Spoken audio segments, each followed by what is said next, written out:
¿Todavía no nos seguís en Instagram? Búscanos como comando.demolición y entérate de todo todito. Comando Demolición está a favor de reciclar y reutilizar todas las ruinas del patriarcado.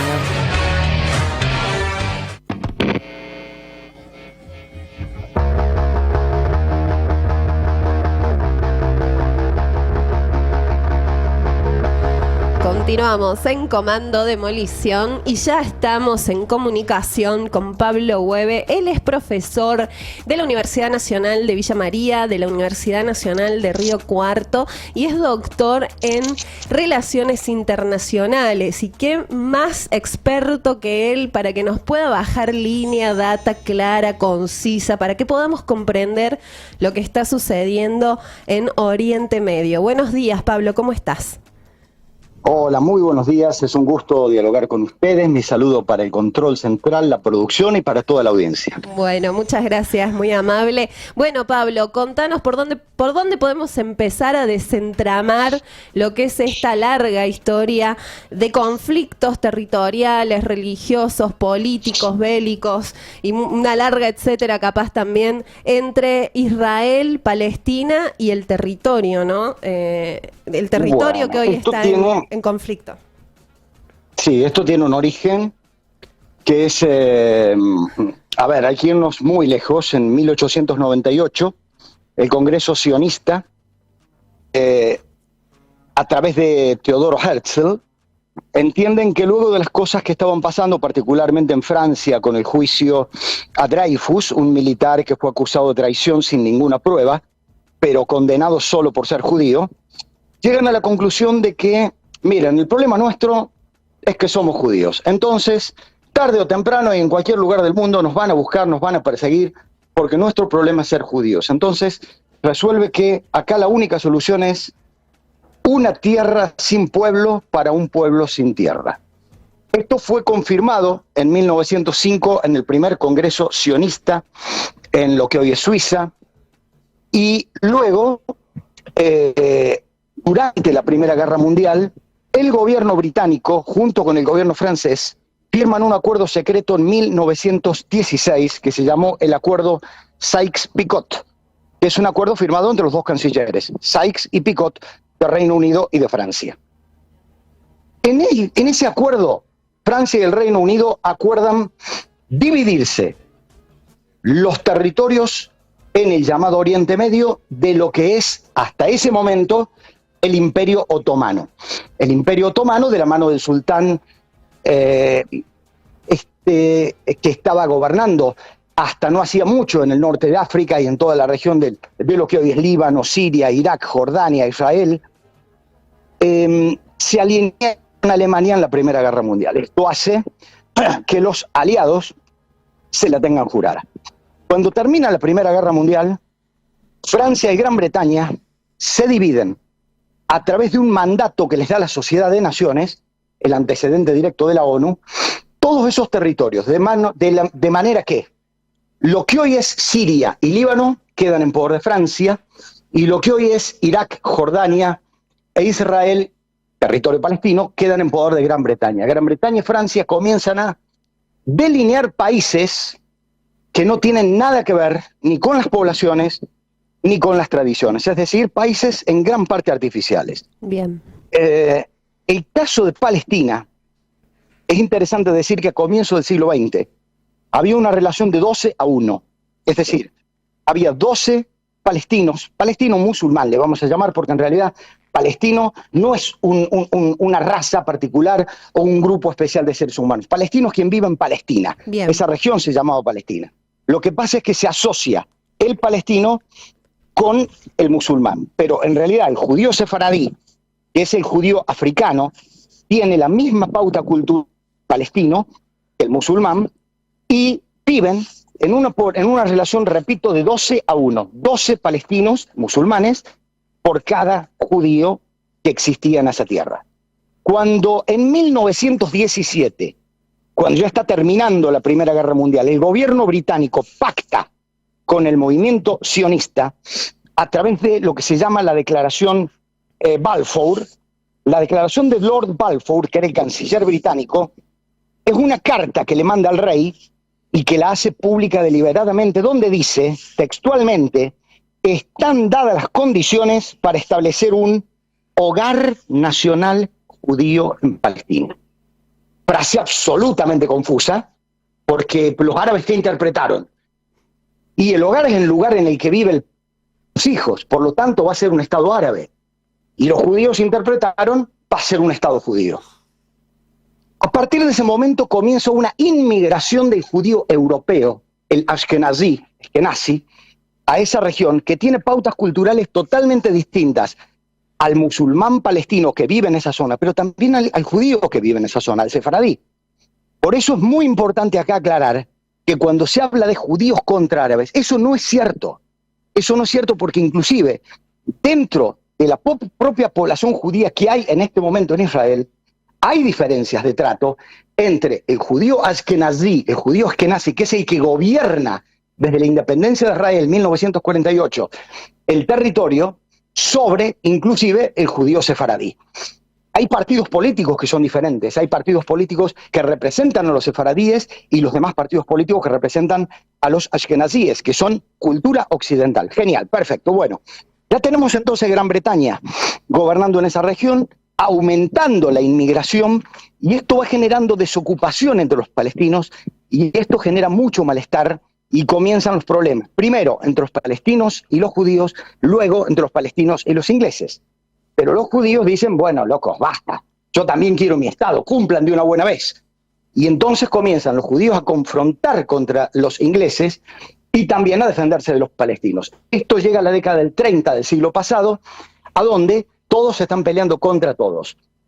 Segunda Guerra Mundial, pasa lo que pasa con los nazis. Gran Bretaña permite que a la región de lo que hoy se conoce como Palestina ingresen muchos judíos escapados de Europa del Este, y de la misma manera Stalin, un verdadero carnicero de la Unión de Repúblicas Socialistas Soviéticas, permite que los judíos, a los cuales él también persiguió, de una manera salvaje, salgan de la Unión Soviética y se vayan a vivir a ese territorio, donde el día 27 de noviembre de 1947 la ONU decide crear dos estados en lo que se llama Palestina. Uno de ellos, que va a ser el Estado judío, que se va a llamar Israel, y otro de ellos, un Estado árabe que se va a llamar Palestina. ¿Cuál es el porcentaje? Aproximadamente 54% del territorio para el Estado judío y un 46% del territorio para el Estado palestino. ¿Qué pasó? Que a la noche del 14 de mayo de 1948, cuando Israel declara su independencia de la mano de David Ben Gurión, Egipto, Jordania, Siria invaden el territorio israelí y comienza lo que se llama la Guerra de la Independencia. Esa Guerra de la Independencia permite que un año después, en 1949, Israel prácticamente duplique su tamaño. Pegamos un salto hasta 1967, donde se produce la llamada Guerra de los 6 días, donde de nuevo Egipto, Jordania, invaden, atacan, con la ayuda de Irak también, al territorio israelí, y en solo 6 días Israel da vuelta a la guerra y prácticamente ocupa toda la región. Le quita el Sinaí a Egipto, ocupa Gaza, ocupa Cisjordania y le quita el monte Golán a Siria.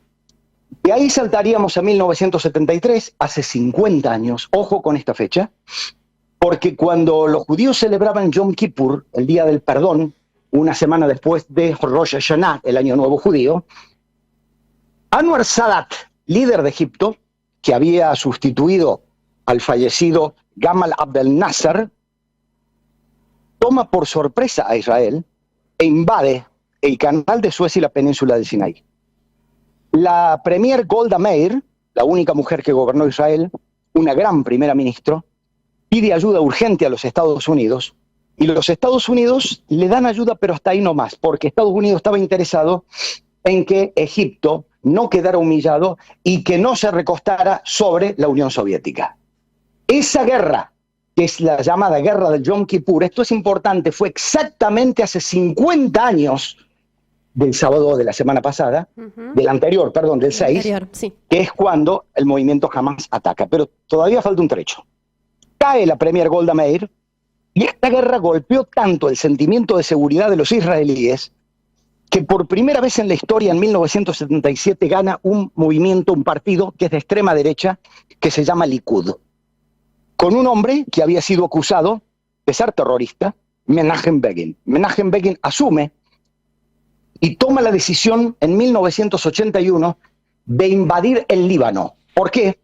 Porque en el Líbano estaba la OLP, una organización que se había formado en 1964 y que decía representar al pueblo palestino para liberarlo, entre comillas, de la ocupación israelí. Esta ocupación de Israel hacia el Líbano hace que la OLP se vaya a Túnez, pero con apoyo de Irán, que había tenido una revolución en 1979 y había caído el gobierno pro-norteamericano del Shah Reza Pahlavi y había asumido un gobierno anti-norteamericano, republicano, pero religioso. Recuerden ustedes que los iraníes no son árabes, son persas, y que dentro del mundo musulmán son chiitas y no sunitas. Este movimiento comienza a invertir en una serie de movimientos, a su vez, que van a desestabilizar a los aliados de Estados Unidos. El primero de ellos, un partido político con un brazo militar en el Líbano que iba a luchar con el fin de expulsar a los israelíes del Líbano. ¿Cómo se llama este partido? Partido de Dios. En árabe, Hezbollah, el mal llamado Hezbollah. Ah, ahí va. Desde ese momento comienza Hezbollah. Entonces ya tenemos 1982, Hezbollah en el sur del Líbano. 1964, la OLP. Pero todavía falta algo más. Este gobierno de derecha de Israel comienza un verdadero régimen militar sobre los territorios palestinos y los iraníes, recuerden que ya está la revolución de Khomeini, le dicen a los palestinos que están en Cisjordania: oiga, muchacho, ¿a ustedes los representa un tal Arafat? ¿Un señor que vive en Túnez? ¿Un señor que viaja en primera clase en los aviones? ¿Un señor que para en hoteles de 5 estrellas? Muchachos, los que están padeciendo la ocupación israelí son ustedes. Entonces, acuérdense de esta fecha, querida amiga. 1987. Con dinero iraní, salen a la calle los palestinos en Cisjordania y se crea lo que se llamó la Intifada o Guerra de las Piedras. Pero esa Guerra de las Piedras, hay una imagen que es un niño con una gomera frente a un tanque de guerra israelí, necesitaba un brazo político y se funda el Movimiento de Resistencia Palestino. Le advierto algo, las siglas Movimiento de Resistencia Palestina no se pueden pronunciar en castellano ni en inglés porque son siglas en árabe y el árabe es un idioma gutural, es algo así como Hamas. Bien. Entonces, como los norteamericanos particularmente no podían pronunciar Hamas, le pusieron 2 A en el medio y surge un movimiento que en Occidente se conoce como Hamas, que se llama técnicamente la Resistencia Palestina. Entonces ya tenemos, disculpe porque la estoy volviendo loca, tenemos, primero, un movimiento chiita del sur del Líbano financiado por por Irán, para atacar a Israel. Segundo, un movimiento sunita en la Franja de Gaza y en la Franja de Cisjordania financiado por Irán para combatir a Israel. Tercero, un movimiento sunita que dialoga con Occidente y con Israel que se llama OLP y que luego, en 1992, firmará los acuerdos de Oslo con Yitzhak Rabin, premier israelí, para dejar de ser OLP y transformarse en ANP. Pero acá hay un tema muy grave, que la gente probablemente no conoce. La ANP, Autoridad Nacional Palestina, con sede en Cisjordania, cuya capital es Ramallah, es de alguna manera aliada de Israel porque lo reconoce como Estado, es sostenida económicamente por la Unión Europea y tiene buenas relaciones con Estados Unidos. Pero sigue existiendo dentro de los territorios palestinos un movimiento que se llama Resistencia Palestina y que pese a que son sunitas y que son árabes, son financiados por Irán. Con lo cual tenemos que dentro del mundo palestino hay un enfrentamiento interno por la representación de los palestinos. Uno de ellos, financiado por Irán, antioccidental y que no reconoce a Israel, que se llama Hamas, y otro de ellos, pro-occidental, que reconoce a Israel y que gobierna en Cisjordania y que se llama ANP, cuyo partido político principal es Al-Fatah, su líder fue Arafat y hoy es Mahmoud Abbas. Pasan los años, los distintos gobiernos israelíes van tornando en imposible la creación de un Estado palestino. ¿Por qué? Porque meten colonias en Cisjordania, porque es un régimen militar virtualmente, porque no dejan exportar, porque no les permiten contar con agua potable. Es decir, por una serie de cosas que hacen que la población palestina empiece a descreer los acuerdos de Oslo y de la Autoridad Nacional Palestina, que además es muy corrupta, ese como dato. 2007, elecciones para el Parlamento palestino. Gana, se enfrentan los dos partidos políticos, Hamas por un lado y Al-Fatah por el otro. Gana por abrumadora mayoría en lo que probablemente fueron las elecciones más limpias y transparentes que tuvo el mundo palestino, el movimiento Hamas. ¿Pero qué pasó? Israel, la Unión Europea, Estados Unidos desconocen el resultado electoral porque dicen Hamas es un movimiento terrorista. Claro. La autoridad palestina no le da pie a un gobierno de Hamas y entonces Hamas, que controla la Franja de Gaza, expulsa de la Franja de Gaza a la Autoridad Nacional Palestina. ¿Qué pasa a partir de ahí, de 2007-2008? Que tenemos una Autoridad Nacional Palestina que en realidad es un títere del gobierno de Israel en la Franja de Cisjordania, y tenemos una Franja de Gaza, para que usted tenga idea, la Franja de Gaza tiene 21 kilómetros de largo y 11 kilómetros de ancho, y ahí viven 2 millones de personas. Más poblado. Es el lugar ¿no? más densamente... Eso. Tremendo. Es el lugar más densamente poblado del mundo, donde prácticamente tanto el agua potable como la electricidad se la dan desde Israel. Y desde Israel, cuando quieren, le cortan el agua, le cortan la electricidad, pero además está rodeado.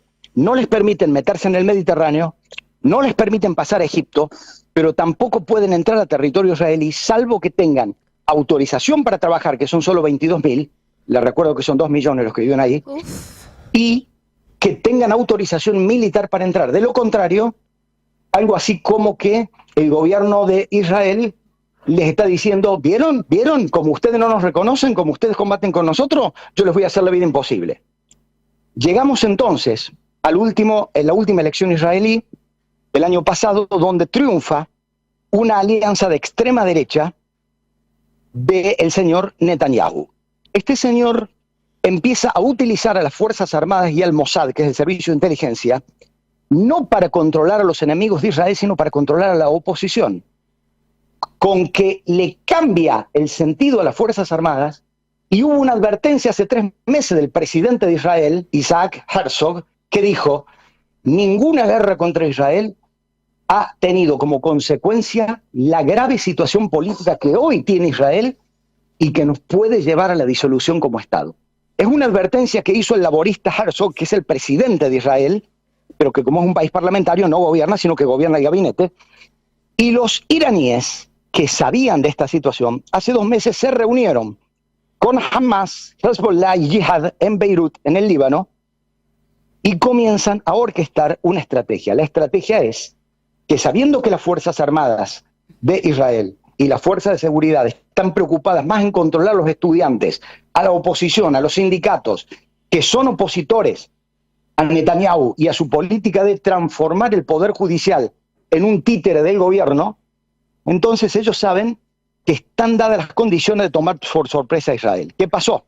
El sábado 6, a las 6:30 de la mañana, 3 tractores de Hamas tumban las puertas metálicas que estaban cerradas, por las cuales se puede entrar o salir de la Franja de Gaza hacia Israel, y según los datos que hay, no son datos oficiales, unos 60 jeeps con algo así de 200 militantes entraron a territorio israelí, mataron a los soldados israelíes y se dispersaron en las localidades de Ashkelon, Sderot, Ashdod y Beersheba. Allí empezaron a tocar timbre, golpear puertas, y a quien les atendía le metían un tiro o lo mataban a golpes. En un primer momento, cerca de 900 muertos israelíes, que llevó al gobierno de Israel a decir que es el día más duro para Israel después del Holocausto. Después del Holocausto, ni siquiera las guerras contra Israel produjeron los daños que produjo Hamás el sábado 6. En ese momento, las Fuerzas Armadas fueron tomadas por sorpresa, el gobierno es tomado por sorpresa, y desde los kibbutz, que son las granjas colectivas, Israel, les recuerdo que nació como un Estado socialista prácticamente, llamaban a los canales de televisión para decir, por favor, díganle al ejército que nos están matando, díganle al ejército que vengan aquí a Kufr Kana, a Kufr 7, que venga a Ashdod, nos están matando, nosotros estamos en los refugios antiaéreos y están golpeándonos y están tirándonos bombas. Asimismo, un misil cayó por primera vez en la ciudad de Tel Aviv, una de las ciudades más increíblemente bellas que hay en esa región, con una ciudad turística sobre el Mediterráneo, destruyó un edificio y mató prácticamente a todos sus ocupantes, con lo cual Israel se da cuenta de que no está peleando solo contra un grupo de terroristas, sino que hay algo más detrás. Conclusión, luego de este largo y tedioso monólogo. ¿Cómo veo las cosas? Las veo muy mal. ¿Por qué? Porque Irán acaba de advertir que no va a aceptar que Israel ocupe la Franja de Gaza. Rusia acaba de decir algo parecido. Estados Unidos le acaba de decir a Zelensky, el líder de Ucrania, mira hermano, empezá a pensar en ir terminando esa guerra. ¿Por qué? Porque Estados Unidos necesita a Rusia moderando a Hamás, que es aliada de Hamás, y no poniéndose del lado de Irán, de Siria y del mundo árabe en general en contra de Israel. Arabia Saudita paralelamente estaba por firmar un acuerdo de reanudación de relaciones diplomáticas con Israel. Se congeló ese acuerdo y hay silencio de Arabia Saudita, que no condenó en ningún momento el ataque terrorista. Todo el mundo árabe ha condenado la reacción israelí de bombardear la Franja de Gaza y de advertirle a los habitantes de Gaza que se vayan porque los van a bombardear. Esto preanuncia un verdadero genocidio que no justifica de ninguna manera el acto terrorista que cometió el movimiento Hamás, pero mi enorme preocupación es que esto haya sido planeado precisamente para distraer a Israel metiéndose en Gaza y paralelamente que comience a ser bombardeado desde el norte por el movimiento Hezbollah y que en algún momento Irán empiece a atacar a Israel, porque Irán tiene misiles de largo alcance, aunque no tiene armas nucleares, y no se olviden de que Irán es aliado de China. Por lo tanto, estamos viendo que aquí ya se metió Estados Unidos con el portaaviones nuclear más grande del mundo, que ya está en la costa del Mediterráneo oriental. Vemos que Turquía, aliada de la OTAN, es miembro de la OTAN, pero en este caso es aliado de los palestinos y de Rusia, está también advirtiéndole a Israel que no avance más. Los israelíes que dicen no vamos a dejar impune este acto terrorista, y por el lado del este, un Irak gobernado por chiitas y un Irán con armas de destrucción masiva y con misiles de largo alcance, políticamente apoyado por China, esto puede terminar, le garantizo, muy mal. Ojalá, querida amiga, que yo me esté equivocando.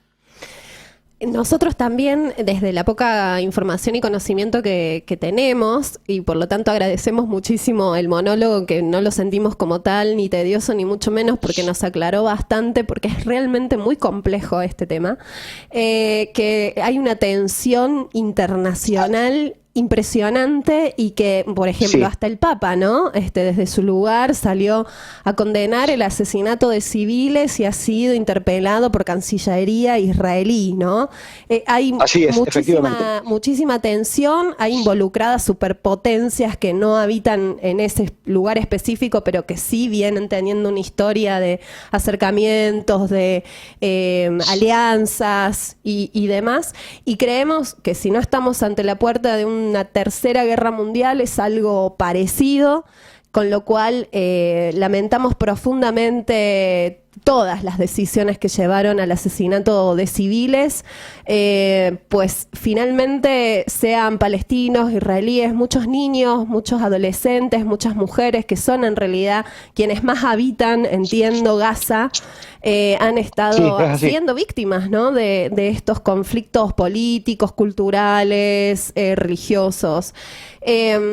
¿Cuáles serían las condiciones, digamos, para que esto se frene, se tense y con esto ya se cerramos, se frene esta tensión y con esto ya cerramos la nota, porque finalmente una solución pacífica se ve muy lejos en el tiempo, pero esta situación de tensión, los medios están anunciando desde hace 2 días una cuenta regresiva de lo que es la invasión terrestre, ¿no? de Israel a la franja de Gaza, que parece inminente. Yo no soy optimista, no tengo ningún optimismo. Personalmente creo que una posible solución podría ser, porque ya es muy difícil pensar en 2 estados, porque Cisjordania está prácticamente ocupada por colonias israelíes. Los distintos gobiernos de derecha han metido a 800.000 personas viviendo ahí. ¿Y usted cómo las va a sacar, 800.000 personas? Que además son agresivos, consideran que eso es territorio bíblico y que los que se tienen que ir son los palestinos y no ellos. En algún momento yo charlé con un diputado del partido Meretz, de izquierda de Israel, planteándole que una posible solución podía ser un estado único, es decir, que todos vivieran bajo un solo estado que se llamara Israel, pero él lo que dice es, el problema es la demografía. Israel es un país con una cultura occidental, están teniendo un hijo por pareja o no están teniendo hijos, con lo cual, dentro de 20 años, en ese territorio va a haber 12 millones de judíos y 25 millones de palestinos, dice, y de acuerdo a la democracia de un voto un hombre, los palestinos van a gobernar Israel. Entonces, ¿qué plantea la derecha israelí? Bueno, cambiemos las leyes constitucionales y que Israel deje de ser un estado laico y que pase a ser un estado judío. Entonces vamos a tener un nuevo apartheid, donde al no tener nacionalidad israelí por no ser judíos, 25 millones de personas no van a tener derechos y van a estar gobernadas por 12 millones. Yo no veo alternativas, tampoco veo como alternativa que Israel expulse a los palestinos, porque eso sería un crimen de guerra, pero se están encargando de hacerles la vida imposible y por lo tanto es más que probable que siga el éxodo de palestinos de esa región. Lo ideal sería que las grandes potencias del mundo hagan pesar su enorme presión sobre toda esta región, que obligan al Estado de Israel a dejar de lado la política de hechos consumados y que obliguen a Irán a dejar de armar a grupos irregulares. Pero creo más en la posibilidad de que San Lorenzo salga campeón de la Copa Libertadores el año que viene antes de que haya paz en esa región. Te agradecemos enormemente el tiempo, Pablo, todo tu saber y tu conocimiento. Queremos seguir en contacto para seguir avanzando en los que, bueno, sean las próximas horas, los próximos días de esta situación que está muy tensa y que, bueno, tiene la mirada del mundo puesta, ¿no? En Gaza y en todo el territorio palestino. Te agradecemos enormemente el tiempo también. No hay nada que agradecer. A mí ustedes me pagaron los estudios. Yo soy graduado de universidades públicas y por lo tanto yo le debo a la sociedad, que es la que pagó sus impuestos, aunque algunos dicen que el Estado tiene que desaparecer. Yo gracias al Estado pude estudiar y gracias a ustedes, al periodismo, que son la esencia de la democracia y de la libertad, que me permite devolverle a la sociedad algo de lo que la sociedad hizo por mí. El único agradecido soy yo y mando a través de ustedes un saludo para toda esa hermosa región que es tal vez una de las más lindas de la Argentina. Muchísimas gracias, Pablo. Estábamos conversando con Pablo Hueve, profesor universitario de la Universidad Nacional de Villa María, de la Universidad Nacional de Río Cuarto, también doctor en ciencias políticas y también en relaciones internacionales, especializado en Oriente Medio. ¿Quién mejor entrevistado para poder desentrañar y desmadejar toda esta historia tan lejana y tan confusa también para Occidente a veces? Continuamos con Comando Demolición. Comando Demolición. Con los escombros armamos canteros.